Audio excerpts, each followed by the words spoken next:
Hello everyone, welcome to our channel Dream Wheels Kannada. ಇವತ್ತು ನಾವು ನೋಡೋಕೆ ಹೋಗ್ತಾ ಇರ್ತಕ್ಕಂಥ ಟಾಪಿಕ್ ಬಂದು ಫೋರ್ಡ್ ಎಂಡಿವರ್ ಬಗ್ಗೆ ನೋಡೋಕೆ ಹೋಗ್ತಾ ಇದ್ದೀವಿ. ಫೋರ್ಡ್ ಕಂಪ್ನಿ 2020ರಲ್ಲಿ ಇಂಡಿಯಾದಲ್ಲಿ ನಿಲ್ಲಿಸ್ಬಿಟ್ಟಿದ್ರು ಇದ್ರ ಪ್ರೊಡಕ್ಷನನ್ನು. ಈಗ ಮತ್ತೆ ಬರಲಿದೆ ಫೋರ್ಡ್ ಎಂಡಿವರ್. ಫೋರ್ಡ್ ಕಂಪ್ನಿ ಕೂಡ ಮತ್ತೆ ಕಾರ್ಗಳನ್ನ ಬಿಡೋಕ್ಕೆ ಬರ್ತಾಯಿದೆ ಇಂಡಿಯಾದಲ್ಲಿ. 2025ಕ್ಕೆ ಫೋರ್ಡ್ ಎಂಡಿವರ್ ಬಿಡ್ತಾರೆ ಅಂತಲೇ ಹೇಳ್ಬೋದು. ಮಾರ್ಚ್ ತಿಂಗಳಲ್ಲಿ ಲಾಂಚ್ ಮಾಡ್ತಾರೆ. ಈ Ford Endeavour Titanium plus 2.0 4x480 car ಬಗ್ಗೆ ನೋಡೋಕೆ ಹೋಗ್ತಾ ಇದ್ದೀವಿ ಇವತ್ತು. ಈ ಕಾರ್ನ ಸ್ಪೆಸಿಫಿಕೇಶನ್ಸ್ ನೋಡೋದಾದರೆ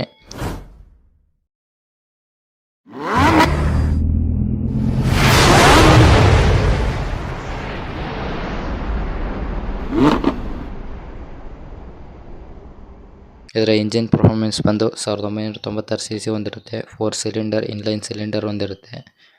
ಮತ್ತು ಇಂಜಿನ್ ಟೈಪ್ ಬಂದು 2.0 litre eco blue diesel engine ಹೊಂದಿರುತ್ತೆ ಅಂತಲೇ ಹೇಳ್ಬೋದು. ಇದರ ಪವರ್ ನೋಡೋದ್ರೆ 168 bhp, ಟಾರ್ಕ್ ಬಂದು 420 ನ್ಯೂಟನ್ ಮೀಟರ್ ಟಾರ್ಕ್ ಹೊಂದಿರುತ್ತೆ. ಫ್ಯೂಯಲ್ ಟೈಪ್ ಬಂದು ಡೀಸೆಲ್ ಆಗಿರುತ್ತೆ. ಟ್ರಾನ್ಸ್ಮಿಷನ್ ಟೈಪ್ ಬಂದು ಆಟೋಮೆಟಿಕ್ಕು. 10 ಸ್ಪೀಡ್ ಗೇರ್ ಬಾಕ್ಸ್ ಸಿಗುತ್ತೆ ಅಂತಲೇ ಹೇಳ್ಬೋದು. ಮತ್ತು ಇದು 4x4 ಆಗಿರುತ್ತೆ. 4 ವೀಲ್ ಕೂಡ ಡ್ರೈವ್ ಆಗುತ್ತೆ ಅಂತಲೇ ಹೇಳ್ಬೋದು. 4 ವೀಲ್ ಕೂಡ. ಈ ಕಾರ್ನ ಮೈಲೇಜ್ ಬಂದು 12.4 ಕಿಲೋಮೀಟರ್ ಕೊಡುತ್ತೆ ಅಂತಲೇ ಹೇಳ್ಬೋದು. ಡ್ರೈವಿಂಗ್ ರೇಂಜ್ ನೋಡೋದಾದರೆ 992 ಕಿಲೋಮೀಟ್ರು. ಮತ್ತು ಸೂಪರ್ ಟರ್ಬೋ ಚಾರ್ಜರ್ ಕೂಡ ಹೊಂದಿರುತ್ತೆ ಈ ಕಾರಲ್ಲಿ. ಫಾರ್ಚುನರ್ಗಿಂತ ಪವರ್ ಕಾರ್ ಅಂತಲೇ ಹೇಳ್ಬೋದು ಫೋರ್ಡ್ ಎಂಡಿವರ್ನ. ಮತ್ತು ಇದರ ಸ್ಟೇರಿಂಗ್ ಟೈಪ್ ನೋಡೋದಾದರೆ ಎಲೆಕ್ಟ್ರಿಕ್ ಆಗಿರುತ್ತೆ. ಪವರ್ ಸ್ಟೇರಿಂಗ್ ಹೊಂದಿರುತ್ತೆ ಅಂತಲೇ ಹೇಳ್ಬೋದು. ಟರ್ನಿಂಗ್ ರೇಡಿಯಸ್ ಬಂದು 6.1 ಟರ್ನಿಂಗ್ ರೇಡಿಯಸ್ ಹೊಂದಿರುತ್ತೆ. ಮತ್ತು ಈ ಕಾರ್ನ ಸಸ್ಪೆನ್ಸನ್ಸ್ ನೋಡೋದಾದರೆ ಫ್ರಂಟ್ ಸಸ್ಪೆನ್ಸನ್ಸ್ ಬಂದು independent coil spring with anti roll bar ಹೊಂದಿರುತ್ತೆ. ರೇರ್ ಸಸ್ಪೆನ್ಸನ್ಸ್ ಬಂದು ಸಾಯಿಲ್ ಸ್ಪ್ರಿಂಗ್ ಹೊಂದಿರುತ್ತೆ ಅಂತಲೇ ಹೇಳ್ಬೋದು. ವೀಲ್ಸ್ ಟೈಪ್ ಬಂದು ಅಲೈ ವೀಲ್ಸ್ ಆಗಿರುತ್ತೆ. 18 ಇಂಚ್ ವೀಲ್ ಹೊಂದಿರುತ್ತೆ ಅಂತಲೇ ಹೇಳ್ಬೋದು. ಟೈರ್ ಸೈಜ್ ಬಂದು 265/60 ಹೊಂದಿರುತ್ತೆ. ಮತ್ತು ಫ್ಯೂಯಲ್ ಟ್ಯಾಂಕ್ ಕೆಪಾಸಿಟಿ ನೋಡೋದಾದರೆ ಈ ಕಾರ್ದು 80 ಲೀಟ್ರು, ತುಂಬ ದೊಡ್ಡ ಟ್ಯಾಂಕ್ ಕೆಪಾಸಿಟಿ ಅಂತಲೇ ಹೇಳ್ಬೋದು. ಈ ಕಾರ್ನಲ್ಲಿ ಇರ್ತಕ್ಕಂಥ ಪ್ಯಾಸೆಂಜರ್ ಕೆಪಾಸಿಟಿ ನೋಡೋದಾದರೆ 7 ಸೀಟಿಂಗ್ ಕೆಪಾಸಿಟಿ ಇರುತ್ತೆ.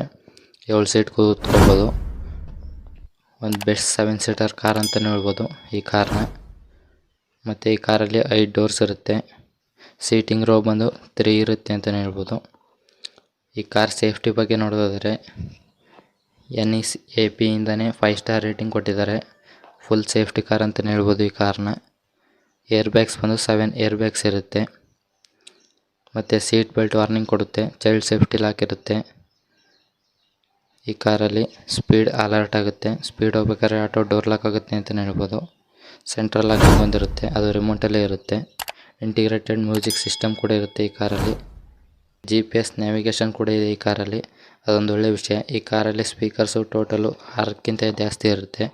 FM ರೇಡಿಯೋ ಹೊಂದಿರುತ್ತೆ. ಬ್ಲೂಟೂತ್ ಕನೆಕ್ಟಿವಿಟಿಲಿ ಫೋನ್ ಮತ್ತು ಆಂಡ್ರಾಯ್ಡ್ ಆಟೋ ಎರಡೂ ಕೂಡ ಇರುತ್ತೆ ಅಂತಲೇ ಹೇಳ್ಬೋದು. ಮತ್ತು AUX ಸಪೋರ್ಟ್ ಮಾಡುತ್ತೆ. USB ಪೆನ್ ಡ್ರೈವ್ ಸಪೋರ್ಟ್ ಮಾಡುತ್ತೆ. ಮತ್ತು ಈ ಕಾರ್ನ ಕಂಫರ್ಟ್ ಮತ್ತು ಕಮ್ಯುನಿಕೇಷನ್ಸ್ ನೋಡೋದಾದರೆ ಈ ಕಾರಲ್ಲಿ ಸ್ಟಾರ್ಟ್ ಆ್ಯಂಡ್ ಸ್ಟಾಪ್ ಬಟನ್ ಇರುತ್ತೆ. ಕೀ ಕಾರ್ ಒಳಗಡೆ ಇದ್ದರೆ ಬಟನಲ್ಲೇ ಸ್ಟಾರ್ಟ್ ಮಾಡೋದು. ಕ್ರೂಸ್ ಕಂಟ್ರೋಲ್ ಹೊಂದಿರುತ್ತೆ. ಮತ್ತು ಸ್ಟೇರಿಂಗ್ ಅಡ್ಜಸ್ಟ್ಮೆಂಟ್ ಹೊಂದಿರುತ್ತೆ ಅಂತಲೇ ಹೇಳ್ಬೋದು. ಟಿಲ್ಟು ಮೇಲೆ ಕೆಳಗಡೆ. ಏರ್ ಕಂಡೀಷ್ನರ್ ಕೂಡ ಹೊಂದಿರುತ್ತೆ ಡ್ಯುಯಲ್ ಝೋನಲ್ಲಿ. ಮತ್ತು ಹೀಟರು, ಫ್ರಂಟು ರೇರು AC ಹೊಂದಿರುತ್ತೆ. ಮತ್ತು ಥರ್ಡ್ ರೋ ಕೂಡ AC ಹೊಂದಿರುತ್ತೆ ಈ ಕಾರಲ್ಲಿ. ತುಂಬ ಕಂಫರ್ಟ್ ಇರುತ್ತೆ ಅಂತಲೇ ಹೇಳ್ಬೋದು. ಮತ್ತು ಬ್ರೇಕಿಂಗ್ ನೋಡೋದಾದರೆ ಫ್ರಂಟು ಮತ್ತು 2 ಡಿಸ್ಕ್ ಹೊಂದಿರುತ್ತೆ.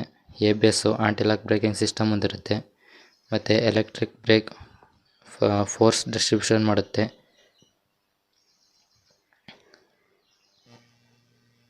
ಈ ಕಾರ್ನ ಇಂಟೀರಿಯರ್ ನೋಡೋದಾದರೆ ಡ್ಯುಯಲ್ ಟೋನ್ ಡ್ಯಾಶ್ಬೋರ್ಡ್ ಹೊಂದಿರುತ್ತೆ ಇಂಟೀರಿಯರಲ್ಲಿ. ಮತ್ತು ಲೆದರ್ ವಾರ್ಪೆಡ್ ಸ್ಟೇರಿಂಗ್ ಹೊಂದಿರುತ್ತೆ. ಮತ್ತು ಇಂಟೀರಿಯರ್ ಕಲರ್ ನೋಡೋದಾದರೆ ಬ್ಲ್ಯಾಕ್ ಬ್ರೈಡು. ಮತ್ತು ಈ ಕಾರಲ್ಲಿ ಕಪ್ ಹೋಲ್ಡರ್ ಬಂದು ಫ್ರಂಟು ಮತ್ತು ಎರಡು ಕಡೆಯೂ ಇರುತ್ತೆ. ಈ ಕಾರ್ನಲ್ಲಿ ಎಕ್ಸ್ಟೀರಿಯರ್ ನೋಡೋದಾದರೆ ಸನ್ ರೂಫ್ ಮತ್ತು ಮೂನ್ ರೂಫ್ ಎರಡು ಹೊಂದಿರುತ್ತೆ ಅಂತ ಹೇಳ್ಬೋದು. ತುಂಬ ದೊಡ್ಡದಾಗಿರುತ್ತೆ ಈ ಕಾರಲ್ಲಿ ಸನ್ ರೂಫು. ಅದೊಂದು ಒಳ್ಳೆಯ ವಿಷಯ ಈ ಕಾರ್ನ ನೋಡೋದಕ್ಕೆ. ತುಂಬ ಸೂಪರಾಗಿ ಕಾಣುತ್ತೆ ಅಂತಲೇ ಹೇಳ್ಬೋದು. ಈ ಕಾರ್ನ ಪ್ರೈಸ್ ವಿಷಯಕ್ಕೆ ಬರೋದಾದರೆ 30 ಲಕ್ಷದಿಂದ 60 ಲಕ್ಷ ಆಗುತ್ತೆ ಅಂತಲೇ ಹೇಳ್ಬೋದು. ನಿಮ್ಮ ಇದಿಷ್ಟು ಫೋರ್ಡ್ ಎಂಡಿವರ್ ಇನ್ಫಾರ್ಮೇಷನ್ ಆಗಿತ್ತು. ಈ ಮಾಹಿತಿ ನಿಮಗೇನಾದ್ರು ಇಷ್ಟ ಆಗಿರೋ ಲೈಕ್ ಮಾಡಿ, ಶೇರ್ ಮಾಡಿ, ಸಬ್ಸ್ಕ್ರೈಬ್ ಮಾಡಿ ಅಂತ ಹೇಳ್ತಾ ಥ್ಯಾಂಕ್ ಯು ಫಾರ್ ವಾಚಿಂಗ್. ಅಷ್ಟೇ.